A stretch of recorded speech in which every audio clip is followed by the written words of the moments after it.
Hello and welcome to the I Can Do podcast with Benjamin Lee. We're here to talk about tips and strategies to have an I Can Do mindset when it comes to faith, family, fitness, and food.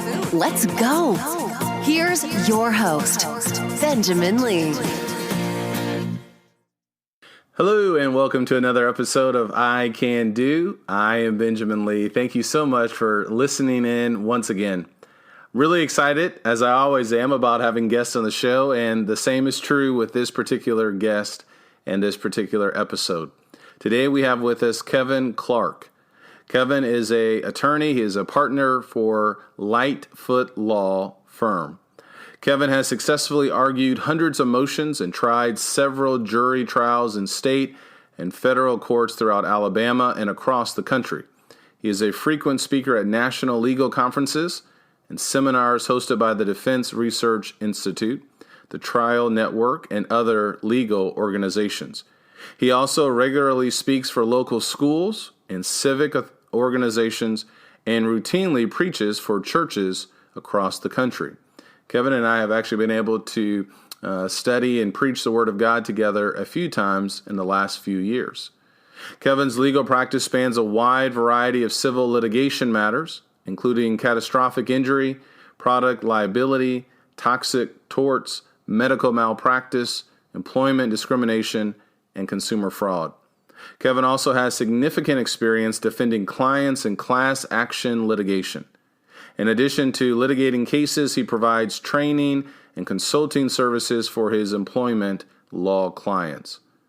Before joining the firm, Kevin clerked for Judge Bernice B. Donald of the U.S. District Court for the Western District of Tennessee. The experience of researching legal issues and writing opinions allowed him to further refine and hone the research and writing skills he developed in law school. Moreover, the opportunity to consult with the federal district court judge about the lawyers appearing before her helped Kevin develop an appreciation for the intangible aspects of persuading judges, communicating with courts, and portraying his clients in the most favorable light during litigated disputes. Kevin is a member of the National Black Lawyers Top 100, a national invitation-only professional honorary organization. He also is a fellow in the American Bar Foundation, the Alabama Law Foundation, and the Litigation Council of America. In addition to his legal practice, Kevin is active in several national and local legal associations. He's been very involved with DRI, which promotes the interests of the defense bar, and has served on many committees within the organization, including his service as chair of DRI's Toxic Torts and Environmental Law Committee. Kevin has also been active in supporting his alma mater. He served on the University of Tennessee Alumni Association's Board of Governors from 2004 to 2010. He was elected to serve as treasurer for the University of Tennessee Alumni Association for the 2006-2007 fiscal year. In addition, he served on the executive committee for the University of Tennessee Alumni Association and the University of Tennessee Alumni Association Strategic Planning Steering Committee. Kevin is a proud husband and father of 3, including a set of fraternal twins. We could go on and on with so much that Kevin has been able to do, but we'll stop here for now. Kevin is a great encouragement to me as a brother in Christ, and he's a great encouragement to so many people. And I truly believe that this conversation that I had with him will be an encouragement to you, to your family, as you think about hard work, as you think about expanding your mind, overcoming obstacles, and enjoying some really great books. I hope you enjoy the conversation. Here we go. All right, Kevin, welcome to the show. Thank you. Appreciate you having me. Yeah, I really appreciate you being on here. And we've already been talking a little bit, and maybe we can go back to some of the things we've been talking about. I know that you're a prolific speaker, being a lawyer and preacher and so many other things that we've been talking about. For those who are listening, we've just been talking about different techniques and different things that we're learning. So thank you for being here, and I definitely want to learn from you. I want to start off by just asking, obviously this has been a crazy year, 2020. A lot of people have wanted to cancel 2020. but that's not going to happen. But just want to see, how are you been holding up with the year so far? Well, I appreciate you asking. Obviously, things got out to a bang for me in terms of my law practice and my preaching. Typically, the times when I preach the most will be in the spring and in the fall. And so I had a few meetings in the spring. The workload was pretty high at work, and so I was blowing and going. And then all of a sudden, COVID-19 happened. And of course, for the preaching, it completely dried up everything. I had several appointments that got canceled for good reason. I certainly understand that. But the work kind of continued. Now, what was different is that instead of coming into the office and traveling the way that I normally would, most of the work was done from home. In fact, the managing partner of the firm that I'm a part of was encouraging people, to the extent that you can with the technology we have available to us these days, try to work from home. And I'll tell you something, Benjamin, that has been a wonderful side benefit of this whole process. And obviously, I wouldn't want this on anybody. You wouldn't want the 168,000 deaths. And you're not saying anything about embracing that. But as so often the case, God can take something that's awful and turn it into something wonderful. And that wonderful for me is I literally have spent so much more time with my family, with my wife, with my children, being there every day, seeing them, being able to take breaks from my work to answer questions they have about the Bible, about their homework, or just to spend time with them. And that's been invaluable. I'm ashamed to say I didn't do enough of that before COVID-19. And so it's caused me to slow down and reevaluate the importance of family time. I've spent a lot more time doing Bible studies, especially with my oldest child, Jasmine, who's 14. So, those are some good things. In fact, my oldest child got baptized during the COVID-19 season, so to speak. So we were thrilled by that. So, yes, some terrible things have gone on, but for the most part, we're making the best of the situation. Our family has been spared so far. None of us has developed, at least in my internal nuclear family, COVID-19. I've got a relative that had somebody catch it and unfortunately passed away, and certainly we feel for them. But for the most part, we're just trying to get used to being protective. And you can't stop life. You can't eliminate all risk in life, but you should take certain precautions. And so that's what we're trying to do.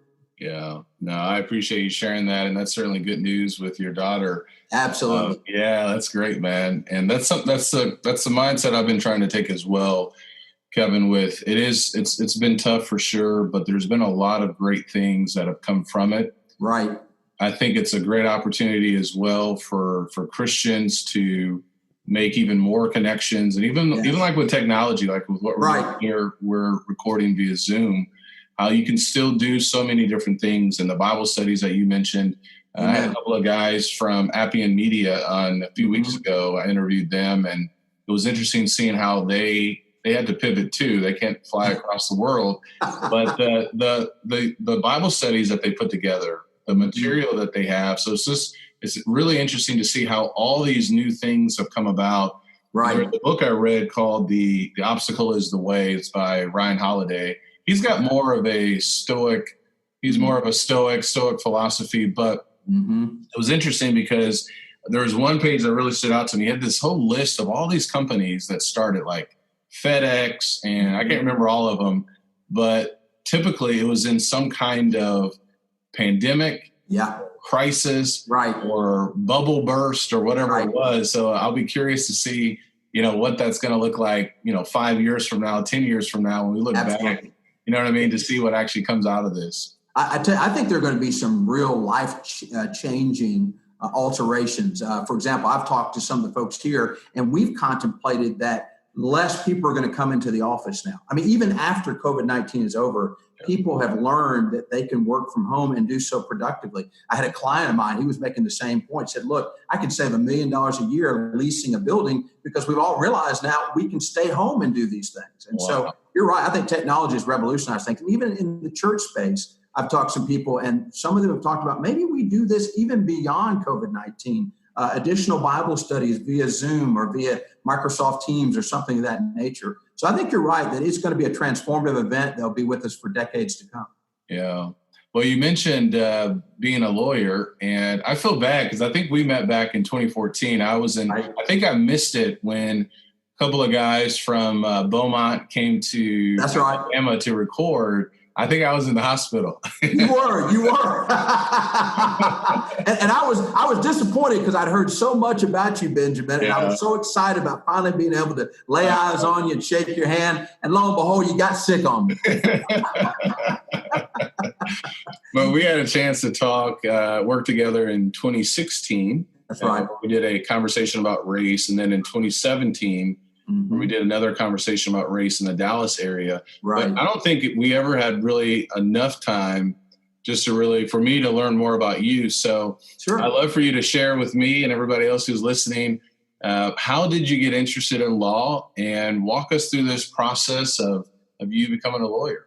I'd love to. I'm glad you asked that question. And it's really atypical because most of the young people that are coming into law now, when I ask them that very same question, how they got interested, it was an event early in their lives that triggered that interest. It may have been that they came from a family of lawyers and kind of were groomed that way, so to speak, or there was some interaction with the law that inspired them. I have none of that. I had no thought about law growing up. Don't have any lawyers in my family, didn't have any lawyers in my congregation, which I grew up, so to speak. It was really not until my junior year in college that I began to pivot to law in terms of a possible career option. Up to that point, I really was a business person. I was a major in marketing, and as a part of the marketing program in your junior year, you had to take a business law course. And so taking that course, and I still remember to this day, Professor Bruce Fisher, that first day, you had one or two reactions to Dr. Fisher. Either you loved him or you hated him. And to illustrate that, I remember going back to my dorm room. We had a suite. My best friend was in the suite. And we were talking about Dr. Fisher. And LaKendrick, my best friend, he said, look, there's no way I'm taking that course. That guy is a threat to my GPA. I know another professor that teaches the same course, and you get A's in that. And I had the exact opposite reaction. I was like, this guy is brilliant. This guy is challenging. The way his mind thinks is beautiful, how he would take things that I took for face value and he would say, okay, this is what they say, but let's look behind that and analyze this. And this is not what it is at all. And I thought, whatever made him think that way, I love that. And so we would begin to have these conversations during his office hours and just talk a little bit about what I was interested in his class. And I remember him saying, look, your mind is good for this. I mean, you like to reason from general principles down to specific applications and specific circumstances. You need to give up this idea of business because, Benjamin, to tell you the truth, at that point, my plan was to continue to get my marketing degree, go out and work in corporate America for a few years, come back and get your MBA because I'd like you to have some executive work experience before you pursue that, and then just climb the corporate ladder, so to speak. And that I had no pretensions of law, but in talking with him and consulting with him, truly this one individual changed my life in terms of my secular profession because he inspired me to think about law. And after those conversations in that class, I pivoted completely and began applying for law schools. And really, for several years after that, I would write him and call him whenever I spoke for the University of Tennessee. I would mention this very seminal experience that I had, transformative experience, where one professor really set me on a new path. And I'm so glad because, Benjamin, I love what I do. I mean, I absolutely love it. Now, I will say this. My parents say that I was in some ways trained for this because they say that I was an argumentative child. So whether that's true or not, we'll leave for another day. But I will say that I did often disagree with my parents, but I learned something from that experience. The belt trumps logic every single time. Yeah. I got more than my fair share of whoopings. I'm not saying spankings, whoopings, because I dared to speak back, and I needed that. But in fact, I told my dad the other day, I said, I won some of those arguments on the merits. My dad would say, this is not a democracy. This is a dictatorship. And surely it was, and it should have been. But that's really how I got down that path. And once I decided to pivot, then all of a sudden people appeared out of the woodwork in terms of folks that could help me. I reached out through church circles to certain Christians who are already lawyers and try to get an idea of what does this entail? What does it look like? Because I had no experience, nothing to base it on. And I'll say this, Benjamin, even when I decided to pursue that, I still didn't know what that path would look like. I just knew I want to go to law school. I want to be on my feet. I want to argue. What I couldn't have told you specifically what path I want to go down. And I just got lucky. I ran into some good advisors along the way and people who kind of opened up some new paths for me to consider. Almost fell into it. For example, when you go through law school, the first summer is critical. You want to get some paid employment if you can. And most of that paid employment comes in the way of defense law firms. We're talking about civil litigation, not talking about criminal, where people are arguing about money and property and those sorts of things. So really the holy grail, so to speak, in that context is to try to find a firm job, big firm job, work for the summer, get a sense of what it's all about, and then let that experience help you decide, do I want to do this for the rest of my life or not? And I was very fortunate to get hooked up with a couple of good firms in Birmingham. And then my second summer, I went to Nashville because I was still torn. I'm from Tennessee originally, grew up in Knoxville, Tennessee, and really fancied myself, and still do, even though I'm in Alabama, as a Tennessean. So I was struggling between cities, but ultimately I decided that coming to Birmingham with this particular firm that I've been with since October of 1999, and I've enjoyed it. I can't tell you enough how much I mean, sometimes I have to slap myself. You mean they pay me to read and write and argue, things that I like to do, period, whether I get paid for it or not. Yeah. So I enjoy it. That's great. Well, you said so many great things. Number one, I totally understand what you meant with the whoopings, because I got a lot of them. And yes, I got some with the belt, sometimes with the hand. And so I can totally relate to that. And looking back now, I'm really thankful. My granny, she gave me a lot of those, and she may have been like 110 pounds, and but there was something to that with the discipline. Amen. And we don't have that as much anymore in society. We need that, and we're not talking about hurting kids or beating kids, but understanding that there's a proper way to respect mom and dad or the grandparents. Absolutely. And so I got a chuckle out of that. And let me say one quick thing, Benjamin, on that. And I know you want to go into other things, but I agree with what you said. Never. I heard some people say, well, when you spank your children, you're teaching them that violence is the way to solve your problems. I didn't pick up that at all. I knew exactly what was going on. It didn't destroy my self-esteem. It didn't teach me that violence is the way to solve. It taught me a respect for authority, because it was always tied to, this is what you've done wrong, and here are the consequences of that wrong. And so I fully understood that. Not saying I liked it. I may not have appreciated it at the time, but it didn't warp my personality and scar me for life, as some would suggest. Yeah, that's exactly right. Well, you said something, too, that caught my attention that I really liked. Is almost the contrast with you and your friend. I know GPA is always important. Right. And I loved how you mentioned, okay, this professor is really tough. Yeah. And I'm going to stay in his class. Right. And I don't know if that was more of I'm going to prove him wrong, or I'm going to show him. But I think there's something really there. I think that, to me, that's like that. It's the I can do mentality of, all right, this is a harder path to go. Right. But you saw something in him. And I'm wondering, what thoughts might you have for people today? Because the world that we're in now, there's going to be people who have to go on a completely different path. So you've already done that, where you kind of had your mind set up, and then something changed. Right. And what do people need to be reminded of with themselves or with the obstacles that they face, that even though something may be hard, it's still worthwhile going through? Does that make sense? It absolutely makes sense. And I think sometimes people have a misunderstanding, even religious people, that think that if a path of least resistance presents itself to them, that must be the path that they need to go down, that they're destined to go down. I don't think that's necessarily the case. I really think you have to be flexible, you have to be open, and you have to be willing to brave, to a certain extent, the unknown. As I said, I didn't have anybody that I could look to that could lay out for me within my family and my friends, what this path is going to look like. But I saw enough, and I was open-minded enough to say, you know what, that sounds like something that, based on my personality and my aptitude, and again, it's knowing yourself, and based on the description of this path, I want to take it. So I think you have to be open to new things, open to change. You can't be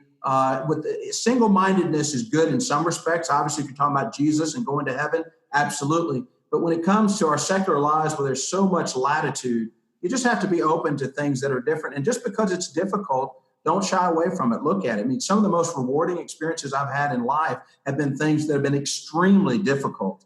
And part of the joy of coming out the back end is to look back and see what you did. You were able to get through that. And there's a satisfaction of, hey, I put it all on the line and look how it paid off for me. One of the things, that principle of, you reap what you sow, has stayed with me so often. So when I'm going through something difficult, I'll think back to the difficulties I had in my academic career or maybe early in life and see what happened when I really invested in myself.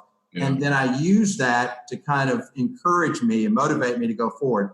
That's the path to success. I think people just need to be open-minded, look to others.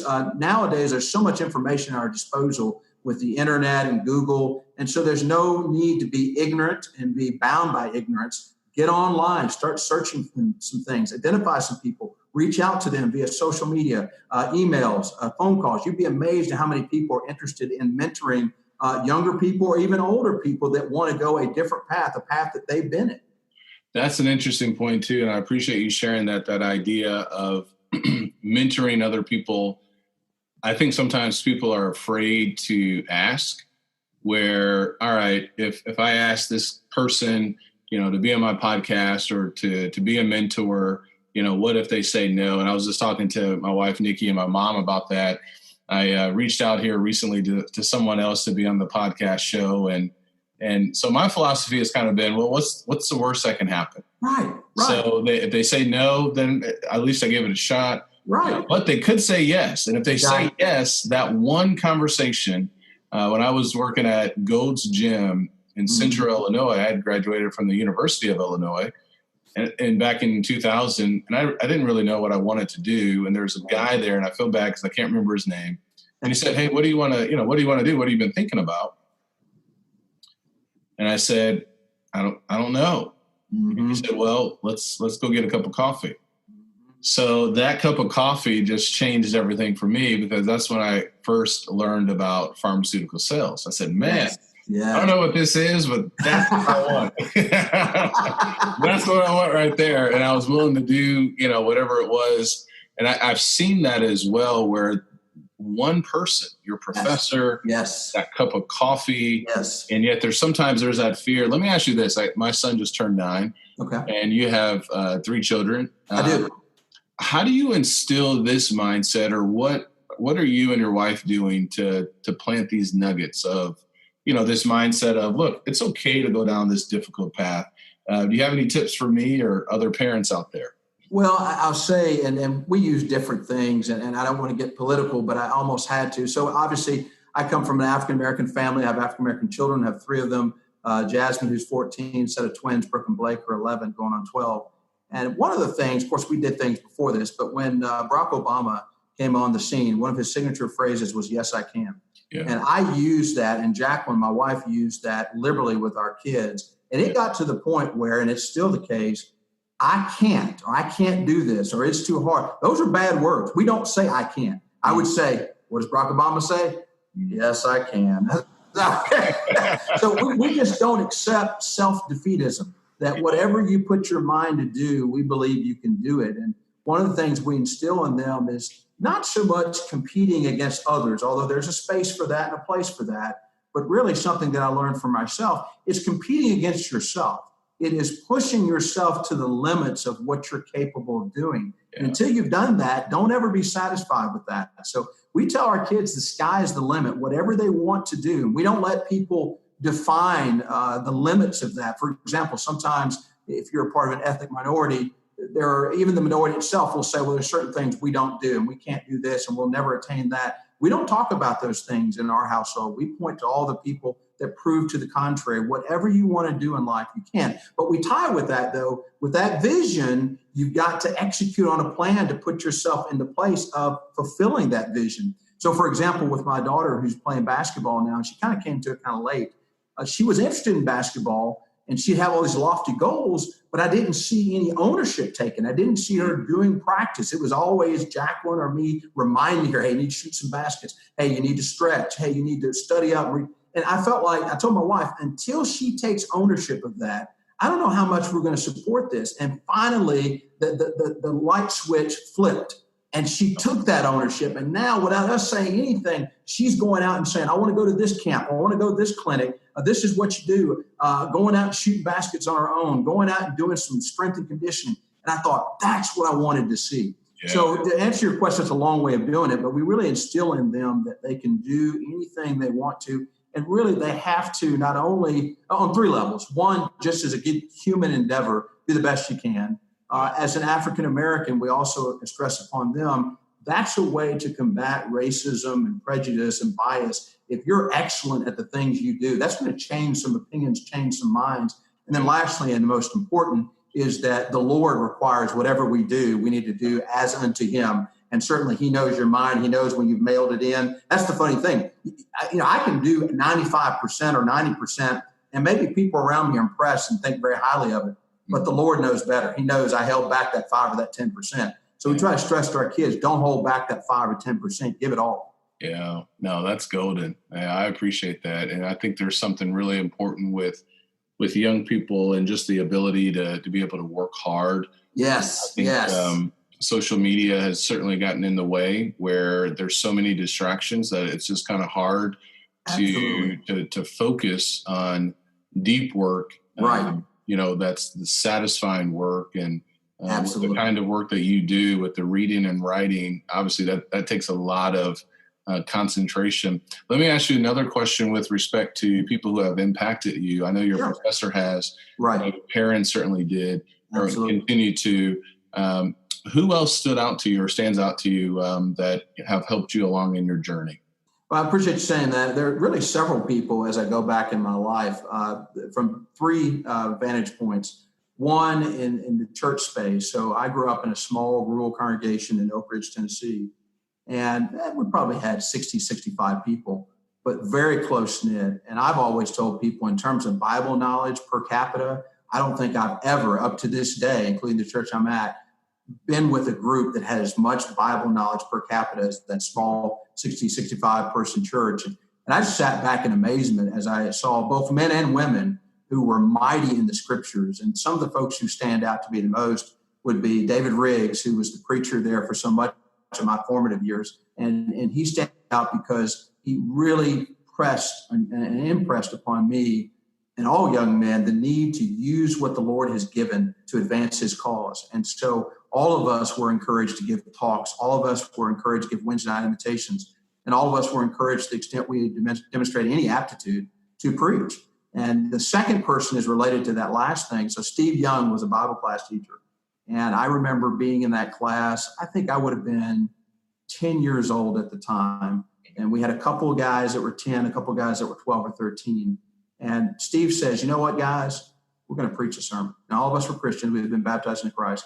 And we're like, no way, we're too young. You can't preach a sermon. He said, no, we're going to preach a sermon. We're going to spend a whole quarter working on this. I'm going to be here by your side, working out what you're going to say. And I'll deal with the preacher and get the opportunity. And so we did that. I know the first sermon we did was sins of the lip. And we took different things, gossiping, lying, and divided up 10 minutes apiece. And we did that. And it was such an encouraging thing. It was almost unheard of. And, I remember writing out every word of my sermon at that point, that's the way you're going to do it. But I'd had just enough exposure to public speaking to know you're supposed to get up and look at the audience from time to time. So I'd start reading and I'd look at the audience and then I'd lose my place. And it'd be this awkward, like a minute while I'm frantically searching for where I left off. And it was terrible. I still have it. I tell all the other guys, if they ever get the big head, I'm going to flip out this, it's audio cassette. That's how old it is. I'm going to flip out the audio cassette and use it as extortion. But no, that was incredible in terms of just getting me on my feet. And Steve, we did another sermon on assembly and being on time. And then David kind of took over from there and just started pressing us into service. There was a congregation in Athens, Tennessee. I grew up in Knoxville that didn't have a preacher. And so we had a rotation and I got involved in that. So that would certainly be David Riggs and Steve Young. Now, in the academic side, I've had several teachers that were really instrumental for me. I would say Miss Coker was the first one. That's in second grade. Right. So I had another teacher, and let's just say I was not the most well-behaved child. And she was frustrated with me. She didn't know what to do with me. I think, quite frankly, she thought I was a hoodlum. So my parents get called in, and we have all these parent-teacher conferences. And Miss York, I think, had just about written me off. And so it came to Miss Coker's attention, and she said, hey, let me have that kid. I know what's wrong. I can deal with this. Mm-hmm. And so what was happening was that Miss York, to her credit, that she was a teacher, but she wasn't attentive to my needs. I wasn't being challenged enough. Mm-hmm. And so Miss Coker saw that. And so there was me and another kid, Matt, that she kind of gave us extra work and extra things to do and kept us occupied. And guess what? The behavior problems disappeared. And so I just thank her, because so many people like Miss York were willing to throw me away, saying this kid's not about anything and he's just talking all the time. He's disruptive, and not realizing that I needed to be challenged more. And Miss Coker saw that. So definitely she's one of those teachers. I think about Miss Neese in 7th grade. She encouraged me. I love to write. And so she encouraged me to enter a lot of contests and did well in those contests, and really appreciate her seeing the aptitude in me and encouraging me to do that. Miss Williams, my Latin teacher for 3 years in high school. I took Latin. Yes, it's a dead language. But in defense of myself and that choice, most of the Romance language are based on Latin. And so even today, I use that to break down new words. If I can look at the Latin roots, I can guess, educate guess as to what the word means. And a lot of Latin's used in law and medicine as well. So that's helpful. But she was so good because in studying the language, she went beyond just the aptitude of how to say this and how to write this. We studied Roman culture. We studied Roman government. We studied what it was like. And I just remember it made such a big impression on me. Yeah. And then I would say, lastly, in the educational space, my senior AP English teacher, Miss Beverly, she really challenged me to do better. And I was kind of just throwing things together and expecting to get some good grades. And she would challenge that one time. I know I did I think it was a book review on Alan Patton's Cry, the Beloved Country, about South Africa. And she wrote up at the top, you said nothing, but you said it well. And she gave me an A. Now, I didn't care what she said, her commentary. I'm like, you gave me an A. I just don't care. But I tell people I'm the guy who says nothing well. And then the last teacher I would throw out there, this is really a college professor. I'll never forget him. It was a course I was taking, Major Black Writers. And this professor had a reputation, again, for being very demanding. And I remember the first paper that we put together, Ron Baxter Miller, that was his name. Professor Miller had a paper, and I did what I normally do, literally wait till last minute, night before, crank something out, expecting to get an A. And a lot of hubris there, I understand. But anyway, I did that, and I got a C. Benjamin, I'd never got a C in a paper in my life. And here I was trying to maintain a 4.0. And so I had to schedule an appointment with Dr. Miller and say, hey, wait a minute now, there's something wrong here. And you're threatening my GPA. You're threatening. And that was before I got to the enlightened state with Dr. Fisher. So anyway, he said, well, Clark, I tell you, your chances of getting an A out of this class, probably 4%. He didn't say 40. He said 4%. I was crestfallen. But at the same time, I was motivated, going back to what you were saying, to prove him wrong, to show him what I had. So I reached down deep and got a little better the next paper. And by the time the class was over, I got the A. And so I go back to Professor Miller and ask, what was that all about? He said, man, I could tell what you were doing. You were relying upon old talent. I mean, what you've done in the past, waiting to the last minute, you weren't pushing yourself. Yeah. He said, I don't care if it's better than what your peers were doing. The fact is, you weren't investing enough. And so that's why I said I learned to compete against myself. It doesn't matter where your work product is relative to your peers. If you're not doing the best you can do, that's a failure. And so that was so critical for me. So I would say in the education space, those are the folks that meant the most to me. And then in the athletic space, I had a couple of coaches. Coach Gentry, I'll never forget him. I played Little League football from the time I was 9. I think I played first year in high school, and then I quit.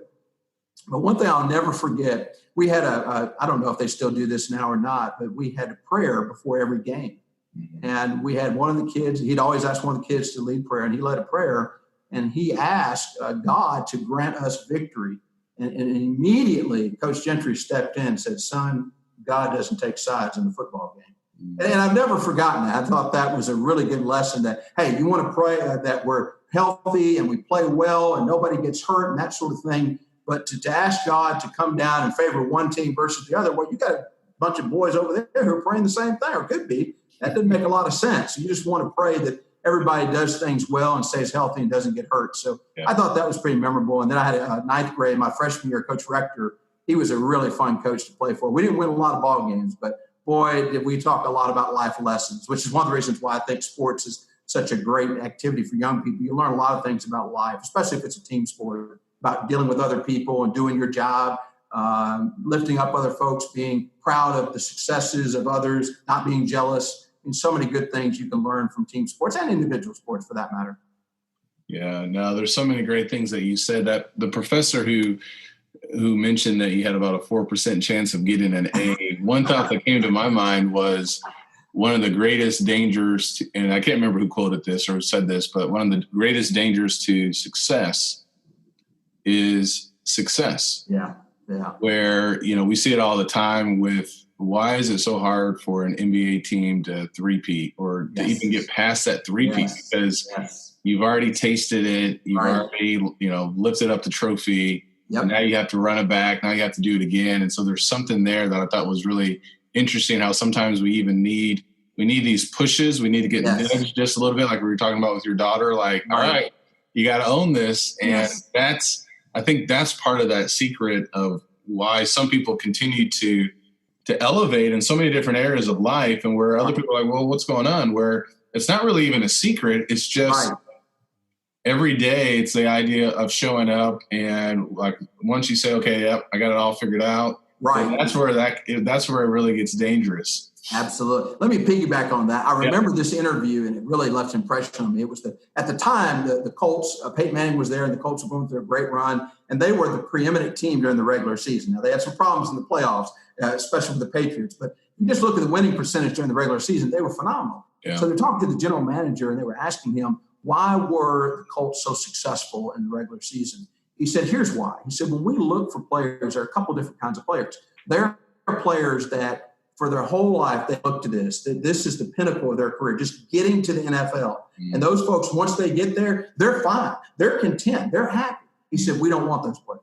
We want the players who come to the NFL and they're just starting. They're not content to be there. They're going to push themselves. They want to be the best within that space. He said, those are the players that we hire for the Colts organization. So that's what I think is true here. And I actually even see it among lawyers. There's some lawyers who are just happy. I'm a lawyer. I got this nice lifestyle. I've got my bar exam behind me, and I went to this law school, and they're just happy to be content. And I'm never content. I mean, I always want to I'm never completely satisfied with anything I do from this standpoint. Not that I go around in depression all the time, but I'm saying I always critique what I do, and I always see room for improvement. I'm always working on that. Yeah. So, man, there's so many other thoughts I had. One thought, where did the love for writing and reading, I talk to a lot of people. I love to read. Right. There's a lot of people that don't read. There's a lot of people like, once they graduate from high school, they stop reading. I'm like, what are you talking about? And something I've done, Kevin, we got a new bookshelf here recently, and so one of the things I've been trying to do is slow down a little bit and really reflect upon certain books that have changed my life. So like when I was in pharmaceutical sales, one of my doctors gave me the book Rich Dad, Poor Dad by Robert Kiyosaki. Okay. The premise behind that book was two boys, and one of the boys' dad, I think he was a principal, so he made a good living, but the other boy's dad was considered the rich dad. Mm-hmm. And he had, this board of people that would guide him and give him suggestions. And one of the things, I don't remember what most of the book was about, but I remember that the rich dad surrounded himself with people who were smarter than him. Right. And so when I was thinking about getting into preaching, that had an impact on me. Yes. And I went to Dowling Road because the two preachers there combined had about 50 or 60 years experience of preaching. So I said, I have no idea what I'm doing, but they do. They're smarter than me. So I want to be around them to learn. So I've been looking at different books, like little things like that, we moved across country, and that wasn't the only thing, but it did stick with me. So it's interesting that a lot of people don't read or they don't read maybe as much as I think they should. Yes. When did that start for you? And what does that even look like for you now with family, with being a partner?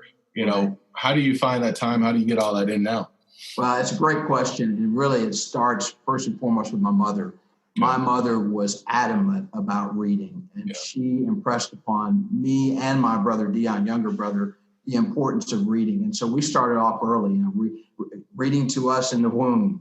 reading to us as kids, going to the library. Every summer, we would go to the library and participate in those summer reading programs. We had books all over the house. We had subscriptions to the newspapers, subscription to Ebony magazine, subscription to National Geographic, subscription to Life magazine. We were a very literate family. I saw both mom and dad reading all the time. So it was just expected. And then you add to it the extended family. I had a couple aunts, Aunt Willoughby and Aunt Blanche. I always wanted to buy just regular toys. It was never that. It was always something educational. Most likely not, it's going to be a book. And so it was just instilled. It was a ethic of reading is so important for us to realize our potential, to learn. As a African-American family, education and reading were cited as the tools that we use to combat racism and provide for ourselves and our family. So I started early and I took to it then. It's amazing how much I love reading. I was a nerd. I mean, I took books everywhere. If we were going in the car, I had a book with me. Yeah. And so every space in my life where there was some dead time, I whip out a book and I'm reading. Now, I was talking to my dad about this recently. It's funny you asked about it because my kids, we got talking about it. And they were asking about Dion, my younger brother. And so I said, I can't remember. I know he did reading just like I did. So I asked my dad, he said, well, both of you had to read a lot just because your mom focused on that. But you were a little excessive. Well, you know what? That sounds so good. And I remember going to the library during the summertime for those challenges as well. Yep. And I think after I graduated, I just went on this tear. I think maybe that summer I read about 17 books. And wow. And I don't remember most of them now. But it was just interesting. I don't know where I was getting them. Maybe I was buying them at some old bookstores and things like that. But that's one of the things I love to do. There's this place here where we live where there's all these old books, like for 25 cents. So I don't remember when I did it, but somehow either I sold it or just donated the Rich Dad, Poor Dad books. I said, you know what? I want to buy that book again because it just had a big impact. So I found it at this store like 25 cents. So I just want it. I wanted it back just so I could have it in my library. But there's been a couple other books like when I first started with Pfizer, there was a book called Knock 'em Dead by Martin Yates. It's a great book on interviewing. Like everything is in there. The first interview that I had, the face-to-face interview, every question except for maybe like one was in that book. I was like, wow, this is unbelievable. And even when I was interviewing for a specialty position with Pfizer, I was trying to figure out, okay, what could I do, to make an even greater impression? So I asked someone in the regional office, what is this regional manager reading? Is he reading any books? So he was reading the book, Never Eat Alone. And so I bought it. This was like in 05 or 06. So I bought it and I read it. And, so I dropped that in the interview, to make that connection. So it's just been interesting how books, can do so many things. Absolutely. And even like I was mentioning to you with this coaching I've been getting through Ultra Speaking, I only learned of these guys by reading this book called Ultra Learning. Right. When I read the book, I'm like, man, I want to see, maybe this could help me out with my preaching. Yes. And so I've been able to make this connection, but it all just started with just buying a book. Absolutely. Well, I've got so many thoughts on reading. You'll probably have to tell me to shut up at some point. But it really is a wonderful way to develop yourself and develop your mind. Obviously, you can do that through having great conversations with people that think different things on different issues. But I find reading in a very unique way helps me understand other points of view. I've gone through different stages in my reading. When I was younger, most of my reading was fictional reading. And I did that really all the way up until probably law school. And then I started to pivot and almost got to the point where I looked at fiction with disdain. I'm like, it doesn't matter. You're not advancing the ball. You're not learning anything. This is just all made up. It's narrative. It's creative. But no, you're not learning. So all my reading at that point became, I want to learn about something. For example, in 2008, when we had the Great Recession, what in the world is going on? I got to read about this. I probably bought about 50 books on collateralized debt obligations and mortgage-backed securities and things of that nature. Or I went through a period of time where I was very interested in Russia and China. I went out and bought all the books I could about that. And it really has helped me in terms of just understanding. The other thing, and this is something that came up, Benjamin, in our profession, So you were asking about getting involved in writing. I contend that good writers are first good readers. And so if you, and there was a friend of mine, she was asking me, how do you write the way you are? I read so much. And when you read like that, especially if it's good reading, you pick up on turns of phrases. You pick up on how to frame a paragraph thematically. You pick on how to advance a thought, how to make arguments. And you've just got to do that enough times to where, kind of the Malcolm Gladwell thing, if you do anything enough times, you develop a certain proficiency. Yeah. So I tell you, if you want to be good at writing, you got to be a good reader. It's helped me with my vocabulary. It's helped me with being a critical reader. It's helped me with my analysis, both in the church space and also within the law space, if you will, as a preacher and as a lawyer. So I think there's so many things that come from reading that. And let me say this too. I even read things that I anticipate that I'll disagree with. For example, I believe in the Lord Jesus Christ, and I believe that God exists. I believe in heaven and hell. All the things taught in the Bible, I believe those to the core of my being. But I've got books on my shelf by atheists and agnostics. You say, why would you do that? Because I want to understand their worldview so I can help convince them that they're wrong. And I don't want to do, sometimes preachers will do this. They'll, put up an argument, the strong man knock him down and think, aha, I've demonstrated for you all how you deal with this. And then we go out there in the real world and those tigers have fangs. And it's like, well, that's not what he said because he didn't do a good enough job. I want to hear the best argument that my adversary has so that I can deconstruct it and show this is what's wrong with this and then pivot to Christ and have him be the major focus of their life. So, reading has just opened up my world in so many different ways. And you're right, Benjamin, there are some people in the world who don't read and don't read enough. And I have to be careful because I don't understand that. I really don't. I enjoy it so much. I mean, a good afternoon for me is having a good book and just sitting on the couch reading for hours, Yeah, I love that. No, I love that. And I certainly don't want to come across either, looking down on people. It can, it's interesting how you just you pick up things, and podcasts have been really good for me as well, where I picked up different book recommendations where I will buy them and I'll put them in my Amazon cart just so I won't lose them. And I'm willing to overspend on books, and I'll let them sit sometimes. I'll let them sit for 6 months. I don't even touch them.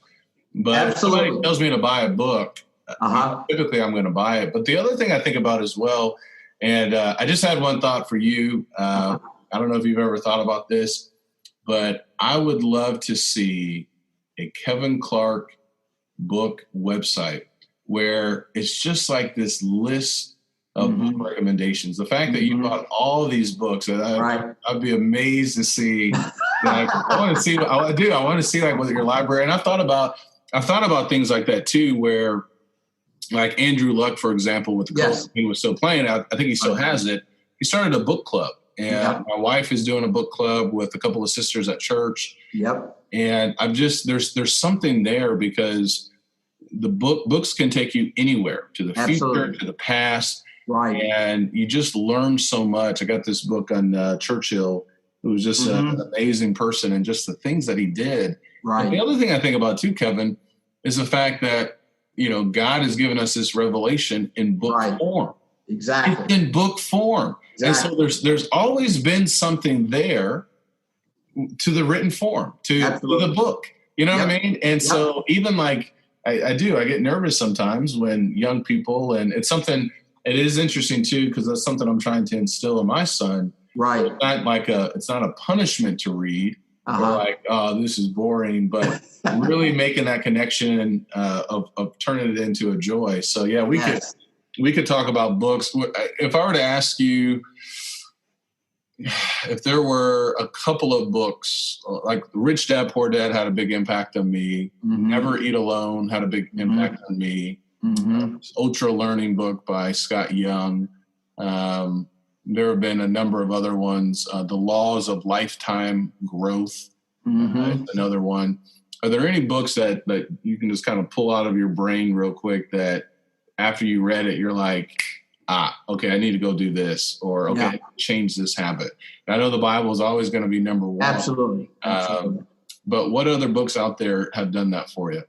Well, when I was growing up, I think, and this, we talked about it, didn't have any lawyers in the family, but I wonder if people were trying to put me down this path. There was a book Dream Makers, Dream Breakers by Carl T. Rowan. And what it was is basically a biography on then Supreme Court Justice Thurgood Marshall, who was the first African-American to sit on the U.S. Supreme Court. And I remember being very impressed with all the challenges and difficulties he went through and how he was able to rise above those challenges. And it was so inspirational. And I think that's the reason why the book was given to me. It was just an idea, regardless of whether it's in medicine or law or business or engineering, it was the idea of overcoming obstacles. Another book along the same lines, Ben Carson's Gifted Hands, a fantastic book about how he came from absolute poverty to become one of the foremost surgeons in the world, and really just made an impression about how we can be successful in life. So those early on were books that really inspired me. And I think my parents and friends were careful to try to find things that would do just that, because the idea was you can be and do anything you want to. Look at these folks,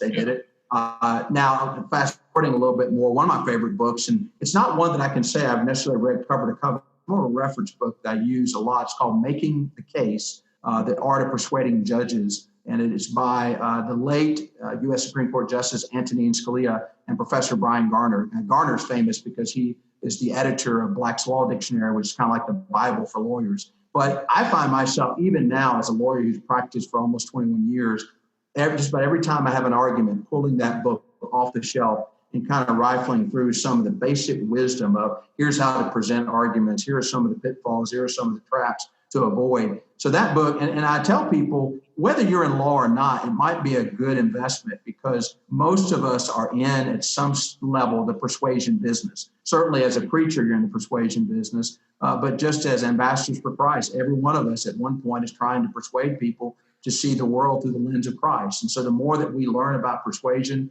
the better we'll be. Obviously, the power is in the word, but you can either hinder the word or you can help the word, adorn the doctrine, as they say. So those are some books that kind of stand out to me. Now I'm reading a lot of fiction. I've read some comic books. You and I have talked a little bit about this. One of the ones that stands out is Christopher Priest, who was interesting. He was the first African-American editor at Marvel. He was also a Baptist preacher. And he did a run on Black Panther that is incredible. The first 3 volumes in particular. One of the things I like about the first 3 volumes is, and I hate to say this, but there's no profanity at all. And that's kind of hard nowadays because that seems to be part of the genre. But such great stories, and they draw upon politics and culture and society. And you know, I tell people comics are not just for kids. I mean, this stuff is written at a very adult level. Yeah. And I've even had some sermons that may use some illustrations from a comic that I've read that was particularly profound. So I love those. I'm right now reading Heroes in Crisis about in the DC world, where do heroes go when they're burnt out, when they're having emotional problems, trauma problems. There's a place where they go, and there's a murder that happens there. They're trying to figure it out. Superman, Batman, and Wonder Woman all working together. Also reading Batman and the Outsiders. He's assembled a group of people that are not what we call A-list heroes. The Signal, Zatanna, Orphan, to all work together and try to handle some things that Bruce Wayne thinks he can't handle as Batman. So, and I know you love comics too, my friend. I'm all Marvel, man. I'm all about the Avengers and Iron Man. You know, I started with the comics. I didn't start with the comics until recently. There's a store and a comic book store. So I started really getting into the Funko Pops. Those. I got a number of gauntlets and shields and all that kind of stuff. But I did try the comics for a while, but I had a hard time with them because I was like, all right, like they kind of like once in a while, well, not once in a while, more often or not, they recycle back. They do all over again. It's like, they do. And they're pretty expensive too. Yeah, they're very expensive. They're expensive, yeah. Well, let me ask you something here real quickly. We're about out of time. Going back to your reading, do you have any? I'm curious. Do you have any method when it comes to taking notes, or what I mean by that? Are you using Kindle, hard copy? Are you writing in the front of the cover or the front of the book? That's what I often do. Or are you putting things on note cards? What are you doing to capture some of that info? And I'm kind of old fashioned, so I love the tactile sensation of actually having hard copy books. Yeah, so I haven't really converted to electronic reading yet. And I know when it first came out, everybody said that signaled the death of traditional hard copy books. And I don't think that's the case at all. I think they're technologies that can be used side by side and they complement one another. I know some people that'll say, look, if I'm traveling, I want my e-readers because I want to lug all those books around. But if I'm at home, then I love having the book right in my hand and curling up with it. So for me, what I typically do, and this is my focus, if I hear or read something that's different that I don't know, if it's a word I don't know, if it's a concept, if it's a cultural, political, historical reference, then I pull out my phone and I have like a notes section, or sometimes I'll put it in an email, and I write those things down. And sometimes, depending upon how I'm feeling, if I feel the need right then and there, I'll do a quick Google to see what it is. A lot of times I'll just save it for later and then come back at it and say, hey, I want to follow up on that because there was a cultural reference to something that I didn't get. I also look for things, and I'm a wordsmith. I love words. So if I see a great turn of phrase, I will write that down. So, one day I'm going to use that phrase. I don't make a whole lot of notes other than that. It's really just words because I love words. I love concepts. I love phrases. But I do, anytime there's a reference to something I don't know that happened historically or something that happened even more recently, I feel the need to go out and figure that out because it adds richness to what the author is trying to convey. But I don't do a lot of, I'm one of those guys that I hate marking in books. I know it's my book. I know I bought it. I know I have but I think going back to being a kid, you were taught not to do that. And that's just stayed with me. So I just can't, even in my Bible, I just can't highlight stuff. So I just mentally highlight it. And then what I do, Benjamin, most often is when I'm reading a book, it's more than just the time that I spend with the text. If I'm riding in the car, if I'm taking a shower, if I'm in the checkout line, I'm thinking through those concepts. And I'm thinking, okay, do I agree with that? Do I not agree with that? How does that relate to something else? And so I really make it mine. So by the time I finish that book, I've invested a lot of time, not just the reading, but thinking, analyzing, meditating on it. And if it's a particularly good book, then, and I like your idea of recommendations, I will recommend it to some friends of mine whom I know are readers and say, hey, check this book out. And it's good for this proposition. And of course, I always have to issue my disclaimers. Look, I may not agree with everything that's in the book, but it is thought-provoking. And in this particular space, that person has a lot of good information to convey, and it's worth your time. So if Kevin Clark was to write a book, what might that book look like? It's interesting you say that because if you look at my bookshelves, really you could put them in three categories: religion, law, and politics. And I've always wanted to write a book that draws upon all three of those things: religion, law, and politics. And to be honest with you, I've really wanted to do a fiction book to really inspire some kids, drawing upon those three backgrounds. Because I see books that are written from one or the other, but rarely have I seen people write a book from all three perspectives. And obviously, when I say all three perspectives, my Christian perspective is not cabined in this small space. It overlays everything. But from the standpoint of a secular division, I want to draw upon those strands, all three of those. And so I'd like to do, and this is the other thing I'd like to do, is in the entertainment space, I find that there are too many books, young adult books in particular, I'm going through this with my kids, that I feel like have inappropriate material. And there are so many good stories to tell, but they're told in a way that's very profane, that gets in the gutter. And so I think there's a real need to develop some literature for young adults that draws upon those things, but also is uplifting and also is consistent with the moral standards of the Bible. And you can do that. And so, I don't know if I'll live long enough to do it. I don't know if I have enough time to do it, but I would like to write a book, maybe some fiction books that draw upon all of those. And also I'd like to talk a little bit about race. It's something you and I have talked a lot about, and race and Christianity in particular, because it's something that we continue to struggle with. And I think we have all the tools that we need to overcome that. And yet, for whatever reason, we have not fully invoked the power of those tools and skillfully used them to make more progress. And so that's a space where I think I would like. I did a lot of writing, or have done a lot of writing here recently in the wake of the George Floyd death, the tragic death. And I think it'd be great for me to sit down and all the things that I want to say and draw upon all these email conversations and all the telephone calls and text and kind of put it in one space. Really would like to do that at some point in time. Is there a way for us to see any of that writing that you've made with George Floyd, or is that just still kind of like in bits and pieces? Yeah, let me think about it, because I think some of it does. Some of it's very personal to the person who's asked me questions, but some of it I think could be a little more for the broader public, if you will. Just some points. Yeah. There are points that I make everywhere. I mean, for example, one of the three things I've told people and advocate to people do in the wake of the George Floyd incident when it comes to race relations and diversity inclusion is really a three-pronged attack. It's education, self-examination, and dedication. And the idea is, first of all, we have to educate ourselves. Two questions about, does racism still exist? What is being done that is hindering groups of minorities, if anything? I know a lot of people will start that with a conclusion, but they do so hastily.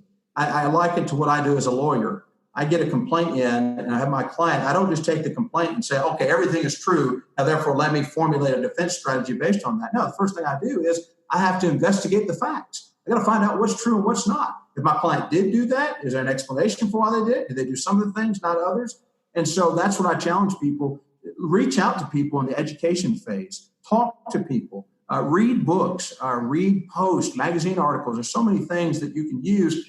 And to definitely reach across the aisle to people who don't have the background you do and the same experiences you do, so you get a different perspective. Then once you have that education piece, then apply that to yourself, self-examination. Hey, do I do some of these things? Do I unwittingly maybe say some things or do some things that are causing some psychic harm to others? I would assume that all Christians would not want to do that. We don't want to do harm to anybody. So you really have to sit down, and I tell people, look at yourself, not the way your mama does, but the way God looks at you. And we know the scriptures reveal everything. And I'll be honest with you, with me, there are things that the scriptures reveal about myself that I don't want to see and I don't like to see, but I need to see, because that's the only way I'm going to make some changes. Yeah. And then the last piece is, once you have looked at yourself, and here's where it's key, Benjamin, these things all kind of tie together. Your self-examination is only as good as the standard upon which it's based. So if you have a superficial educational effort, then your self-examination is going to be superficial as well. So that's why I said you got to go very deep on number one, so that number two is effective. And number three, dedication is, hey, I'm dedicated to the principle of rooting out inequality based on race and ethnicity in any of my interactions in life. You know, very few of us are going to impact the arc of history the way, say, a David or a Joseph or Daniel did. But within our sphere, within our influence, we can root it out. Whenever we hear it, challenge it. And one of the things I say is most difficult is, you know, for me, if I'm with a bunch of Black people and somebody says something about Asian Americans, about Hispanic Americans, just step up and say, hey, that's wrong. Or even about white people, if it's not warranted. And just step up and say, that's wrong. It's so easy for me to say, they're not going to change, or, this is not the time, this is not the place. And I say for my white friends, same thing. You know, the hardest thing is for you to be in a room and something said about Black people, and maybe it's among your family members, for you to challenge that. Yeah. And so dedication says, whenever I hear that stuff, yes, with humility, yes, with skill, yes, with effectiveness, but I've got to do something. I can't sit on the sideline. I can't nervously laugh and hope that the awkward moment passes. I've got to stand up and be counted and say, no, I don't stand for that, and you ought not stand for that. And Benjamin, even when it comes to some of the older members in our family, I've got some folks in my family that in the past have said the old red bird, blue bird thing in terms of interracial marriage. And you can't say, well, they just grew up that way and they're not going to change. Well, whether they change or not, they need to hear you defending the truth. Yeah. And those who are in your presence need to hear you defending the truth on that issue or any other. Yeah, no, I really appreciate that. That's so true. And that's really hard to do. And I'll just put this out here. I started I'm calling it the Nehemiah effect after, the murder of George Floyd. So on my website at benjaminlee.blog, I put all of my sermons, which includes you and two of those, where people can find sermons and conversations about racism. And I've also begun collecting different articles from people. I've talked about it as well. So I know your schedule is jam-packed, but if you ever decide, I'll wait for you. All right. If you decide to write something, or if you'd like to write something, I'd love for it to be a part of that. And really, I just want it to be, because I send out a newsletter, I just want it to be, Nehemiah was a man who took action. There was a problem. He was a man of faith. He took action. Everything you just said, he didn't sit on the sideline. Right. He sacrificed a lot, and that's what it always will require. But there was so much good that came from it. Amen. So all of us can have that kind of mindset. And that's why I call it the Nehemiah effect. I just love the story that it doesn't have to take 90 years or 70 years for the wall to get built. It can get done in 52 days. That's right. If we just have this next to him mentality that they had and trusting in God. But I'd love for you, if you ever are interested, no pressure at all. And that would I definitely would include that on the website. So this has been really good, and I appreciate it. And what I'll do, I'll go back and I'll put the books that you have mentioned in the notes, or where people can at least see them. Yeah. Because I want to pick up some of those books as well. Sure. And I really appreciate your time, and thank you for everything that you're doing. Well, and I know we talked real quick. I'll give you 30 seconds or 60 seconds. I'll put you on the spot here. Marvel or DC? Take them both. I'm ecumenical when it comes to that. I'm sorry. I like Batman, but also like the Incredible Hulk, buddy. So I'm sorry. In fact, I don't understand guys like yourself that go one way or the other. You're depriving yourself of a rich trove of stories just because you're wed to Marvel. I am, dude. I know. I'm biased. I may need to read some more books. Hey, I'm going to put some DC books on that list I sent you. All right, man. Well, I appreciate your time, and thanks so much. Thank you, brother. Appreciate it. Thank you so much again for listening to this podcast. I hope that you thoroughly enjoyed it. I hope that this will certainly motivate you to go out and read some more books, maybe even some comic books as well. Thank you, Kevin, for all of your thoughts. Really enjoyed my time with you. Be sure to go to my website, benjaminlee.blog, where you can find all of my podcast interviews along with the other podcasts, books and blogs and other resources as well. And always remember, I can do, and so can you. Take care, and God bless.